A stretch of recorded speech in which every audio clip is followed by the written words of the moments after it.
ನಿನ್ನೆ ಮಂಗಳೂರಿನಲ್ಲಿ ನಡೆದ ಹಿಂಸಾಚಾರ ಹತೋಟಿಗೆ ಬಾರದ ಹಿನ್ನೆಲೆಯಲ್ಲಿ ಮಂಗಳೂರು ನಗರದ ಕೇಂದ್ರ ವಿಭಾಗದಲ್ಲಿ ಕರ್ಫ್ಯೂ ಜಾರಿ ಮಾಡಲಾಗಿದೆ. ಯಾರನ್ನು ರಸ್ತೆಗೆ ಇಳಿಯಲು ಪೊಲೀಸರು ಬಿಡ್ತಾ ಇಲ್ಲ. ಮಂಗಳೂರು ನಗರದಾದ್ಯಂತ ಬಿಗಿ ಪೊಲೀಸ್ ಸರ್ಪಗಾವಲು ಹಾಕಲಾಗಿದೆ. ಖಾಸಗಿ ಸರ್ಕಾರಿ ಬಸ್ಗಳು ವಾಹನ ಓಡಾಟಗಳು ಸ್ಥಗಿತಗೊಂಡಿವೆ. ಶಾಲಾ ಕಾಲೇಜುಗಳಿಗೆ ರಜೆ ಘೋಷಣೆ ಮಾಡಲಾಗಿದೆ. ಅಂಗಡಿ ಮುಂಗಟ್ಟುಗಳು ಬಂದ್ ಆಗಿವೆ. ಬೇರೆ ಬೇರೆ ಊರುಗಳಿಂದ ಬಂದ ಪ್ರಯಾಣಿಕರು ಸಂಕಷ್ಟ ಎದುರಿಸ್ತಾ ಇದ್ದಾರೆ. ಇನ್ನು ನಗರಕ್ಕೆ ಬರುತ್ತಿರುವ ಬಸ್ಗಳನ್ನ ಹೊರ ವಲಯದಲ್ಲೇ ನಿಲ್ಲಿಸಲಾಗ್ತಾ ಇದೆ. ವಾಣಿಜ್ಯ ಪ್ರದೇಶಗಳಲ್ಲಿ ಜನಸಂಚಾರ ಸಂಪೂರ್ಣ ಸ್ತಬ್ಧವಾಗಿದ್ದು, ಉಳಿದ ಕಡೆಗಳಲ್ಲಿ ವಿರಳವಾದ ಜನಸಂಚಾರವಿದೆ. ಪೊಲೀಸರು ಧ್ವನಿವರ್ಧಕಗಳಲ್ಲಿ ಕರ್ಫ್ಯೂ ಜಾರಿಯಲ್ಲಿರೋದ್ರಿಂದ ಯಾರು ಮನೆಯಿಂದ ಹೊರಕ್ಕೆ ಬರಬಾರದು ಅಂತ ಪ್ರಕಟಿಸ್ತಾ ಇದ್ದಾರೆ. ಬಹುತೇಕ ಎಲ್ಲಾ ಅಂಗಡಿ ಮುಂಗಟ್ಟುಗಳು, ಮೆಡಿಕಲ್ ಶಾಪ್ಗಳು ಬಂದ್ ಆಗಿವೆ. ಇನ್ನು ಆಸ್ಪತ್ರೆಗಳಲ್ಲೂ ಹೊರ ರೋಗಿಗಳ ಸೇವೆ ಸಂಪೂರ್ಣ ಬಂದ್ ಆಗಿದ್ದು, ತುರ್ತು ಸೇವೆಗಳು ಮಾತ್ರ ಲಭ್ಯವಿವೆ.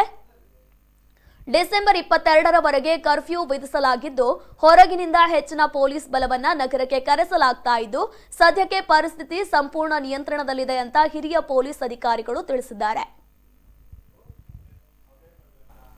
ಇನ್ನು ಈ ಬಗ್ಗೆ ಹೆಚ್ಚಿನ ಮಾಹಿತಿಯನ್ನ ನೀಡೋದಕ್ಕೆ ದೂರವಾಣಿ ಸಂಪರ್ಕದಲ್ಲಿದ್ದಾರೆ ನಮ್ಮ ಪ್ರತಿನಿಧಿ ಕಿರಣ್.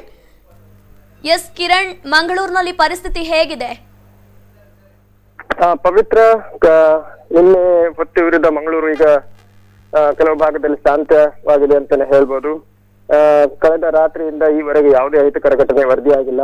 ಎಲ್ಲೆಡೆ ಮಂಗಳೂರು ಬಂದರು ಠಾಣೆ ಸೇರಿದಂತೆ ಇನ್ನು ಇದರ 5 ಠಾಣೆಗಳ ವ್ಯಾಪ್ತಿಯಲ್ಲಿ ಬಿಗಿ ಭದ್ರತೆ ಏರ್ಪಡಿಸಲಾಗಿದೆ. ಇನ್ನೊಂದು ಕರ್ಫ್ಯೂ ಒಂದ್ ಕಡೆಯಿಂದ ಜಾರಿ ಮಾಡಿದ ಹಿನ್ನೆಲೆಯಲ್ಲಿ ಜನರು ಮನೆಯಿಂದ ಹೊರಗಡೆ ಬರ್ತಾ ಇಲ್ಲ. ಆದ್ರೆ ಬೇರೆ ಕದ್ರಿ ಆಗ್ಬೋದು ಅಥವಾ ಉರುವಾದಲ್ಲಿ ಜನರು ಓಡಾಟ ಇದೆ.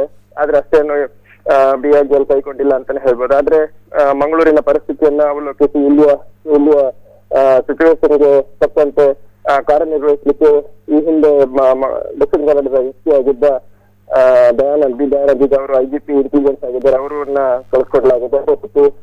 ADGP law and order Amar Kumar Pandey ಕೂಡ ಮಂಗಳೂರಿಗೆ ಆಗಮಿಸಿದ್ದಾರೆ.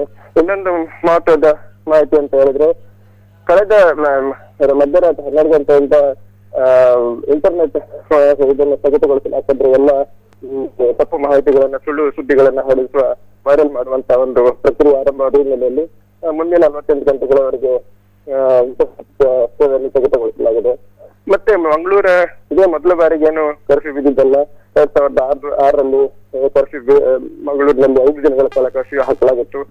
ಈಗ 12 ವರ್ಷದ ನಂತರ ಬಳಿಕ ಈಗ ಮಂಗಳೂರಿನಲ್ಲಿ ಮೊದಲ ಬಾರಿಗೆ ಈಗ ಕರ್ಫ್ಯೂ ಹಾಕಲಾಗಿದೆ. ಪವಿತ್ರ, ಎಸ್, ಇನ್ನು ಪೊಲೀಸರು ಭದ್ರತೆಯನ್ನು ಯಾವ ರೀತಿ ಕೈಗೊಂಡಿದ್ದಾರೆ? ಜನರು ಹೇಗೆ ಸಪೋರ್ಟ್ ಮಾಡ್ತಾ ಇದ್ದಾರೆ?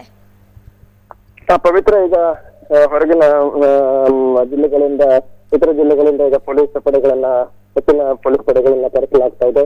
ASRP ತುಕಡಿಗಳನ್ನ ಎಲ್ಲೆಡೆ ನಿಯೋಜಿಸಲಾಗಿದೆ. ಆಯಕಟ್ಟಿನ ಸ್ಥಳಗಳು ಹಾಗೂ ಹೆಚ್ಚಾಗಿ ಬಂದರು ಪ್ರದೇಶ, ಉಳ್ಳಾಲ, ಸುರತ್ಕಲ್ ಈ ಭಾಗದಲ್ಲಿ ಹೆಚ್ಚಿನ ಭದ್ರತೆ ವಹಿಸಲಾಗಿದೆ. ಇನ್ನು ಶುಕ್ರವಾರ ಇರೋ ಕಾರಣ ಮತ್ತೆ ಜನರು ಪವಿತ್ರ ಇದಕ್ಕೆ ಪ್ರಾರ್ಥನೆಗೆ ಸೇರುವ ಹಿನ್ನೆಲೆಯಲ್ಲಿ ಮತ್ತಷ್ಟು ಉದ್ವಿಗ್ನಗೊಳ್ಳುವ ಪರಿಸ್ಥಿತಿ ಇರುವ ಹಿನ್ನೆಲೆಯಲ್ಲಿ ಇದರಿಂದ ಪ್ರಿವೆಂಷನ್ ಮಾಡೋಕ್ಕಾಗಿ ಹೆಚ್ಚಿನ ಭದ್ರತೆ ಪೊಲೀಸರನ್ನ ನಿಯೋಜನೆ ಮಾಡಲಾಗಿದೆ.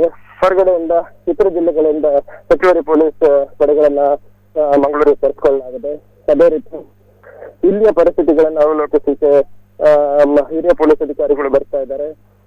ಮುಖ್ಯಮಂತ್ರಿ ಇವತ್ತು ಬೆಂಗಳೂರಿನಲ್ಲಿ ಹಿರಿಯ ಪೊಲೀಸ್ ಅಧಿಕಾರಿಗಳಿಂದ ಮಂಗಳೂರಿನ ಸಿಚುವೇಶನ್ ಬಗ್ಗೆ ಮಾಹಿತಿ ಪಡೆದಿದ್ದಾರೆ. ನಾಳೆ ಅವರು ಬರುವ ಸಾಧ್ಯತೆ ಕೂಡ ಇದೆ.